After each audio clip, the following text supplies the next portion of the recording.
You're listening to Independent TV 7.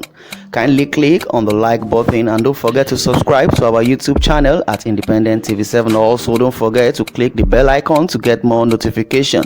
Thanks for watching. Yeah, according to Anambra and the IPOB poll boycott, it says we are not called for Anambra poll boycott. It says IPOB, the indigenous people of Biafra, IPOB, has said its directive on lockdown of the southwest from November 5th to 10th over federal government's failure to release its leader, Nnamdi KANU, has nothing to do with the November 6th governorship election in Anambra State. The proscribed group said it had neither made any official statement nor called for the boycott of the poll. In a statement by its media and publicity secretary, Ima Powerful, IPOB said the global movement and the family of the IPOB, ably led by our great and indefatigable leader, Nnamdi KANU, wish to clarify that, contrary to the speculations and blackmail, the indigenous people of Biafra has never made any official statement or called for the boycott of Anambra State governorship election. Well, coming up on November 6, 2021 in Anambra State.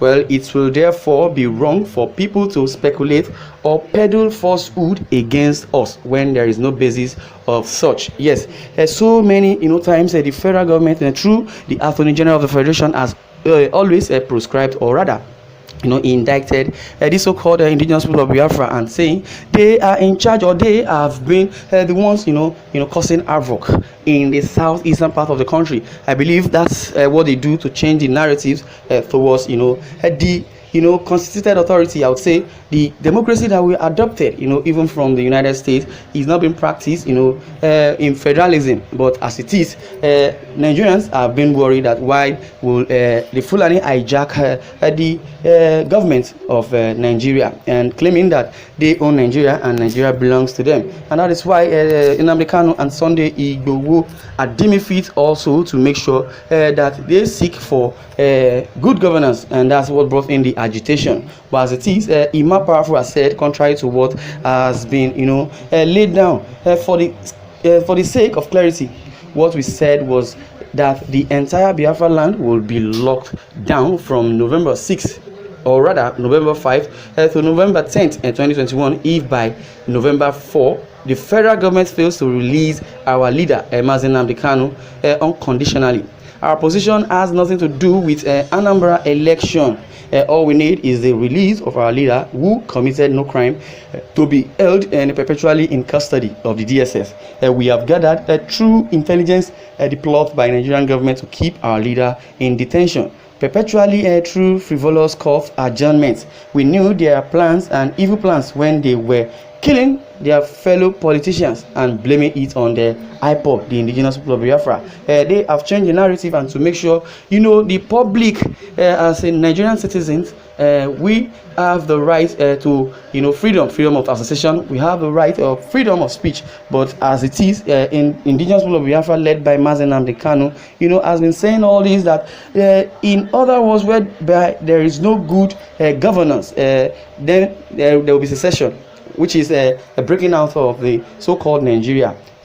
Where the indigenous people of Biafra leader, Nnamdi KANU, also said the country called Nigeria under President Muhammadu Buhari has been nepotistic, in its approach towards governance. Well, according to Ima Powerful, which continues, says they should leave us alone. Using the social media to link IPOB to Anambra election shows most of them are not informed about plots by the Nigerian government and as security operatives to hijack this election and give it to whom they feel to perfect establishment of a Ruga in Anambra State. Yes, this is what their plan is, because according to the statements have been released even by Obiano and indigenous people of Biafra leader, and also Ima Powerful and the members of the so-called proscribed indigenous people of Biafra. They said the Fulani wants to take over the land, and that is what they have been doing to change the narratives and also grab their land. So we'll say the Boko Haram have been extruded, or thereabout. It's an hereditary. They broke out from Boko Haram, I mean the Fulani herdsmen who are carrying AK-47 all along to, disrupt the peace of the southeastern state, because they believe if the Igbo emerges or the southeastern part of the country emerges as a presidential candidate and wins that election, they believe they will also face the wrath that which they have indicted to the people of indigenous people of Biafra, or rather to the Igbos in general. Come to think of it, in 1967, what really happened? There was a civil war, between the northern part of the country and the eastern part of the country, which are the Igbos. Well, they, released a genocide statement, and as it is, Buhari, has referred back to 1967, and also deeming it fit that those that are called the indigenous people of Biafra, he has proscribed them being terrorists. And meanwhile, in the community organization, international community, there is nothing of such.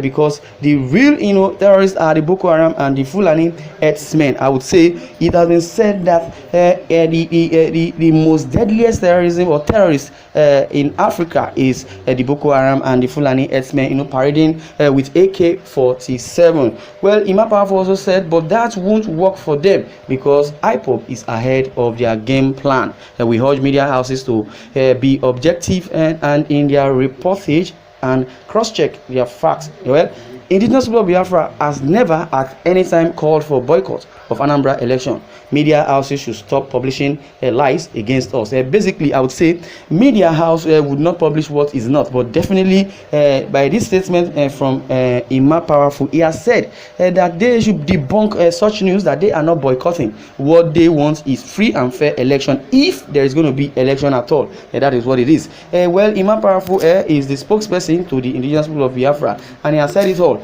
that if Nnamdi KANU is not released, before on the 4th of November, yes, they would not acknowledge the fact that election should take place in Anambra State. I don't know who is in support of that, but what I believe is that the indigenous people of Biafra have been furious, and that's why they have deemed fit and laid it, coming out to say that every Monday there will be a seat at home, to respect their leader, Nnamdi KANU, just because he has been kidnapped all the way from Kenya down to Nigeria without due process.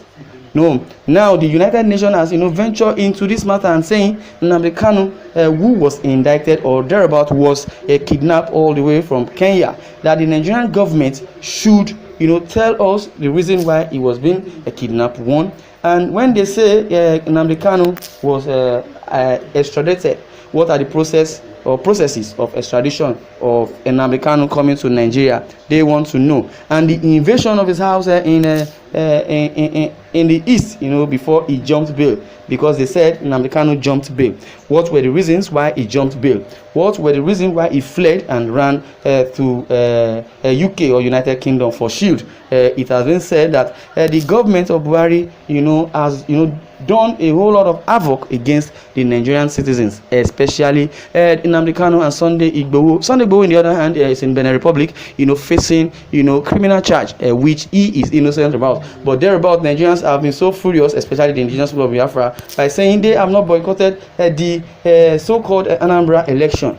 And as it is, the government or the federal government of Nigeria, they are scared that if Nnamdi KANU is being released or Sunday Igboho is being released, yes, their traits and their genocide and nepotism will be unleashed, and the federal, or let me say the international community, would know what is really embedded in Nigerian politics. As it is, Nigeria has been doomed, and the real reality, or let me put it this way, the real truth is that everyone should put their hand on deck and wait for the 2023 presidential election and see if election is going to hold. If at all it's going to hold, let's watch and see. Well, we are on the benchmark, listening. Well, thereabout you go. You are listening to Independent TV 7. Kindly, share your views in the comment section. Thanks for listening, and God bless you.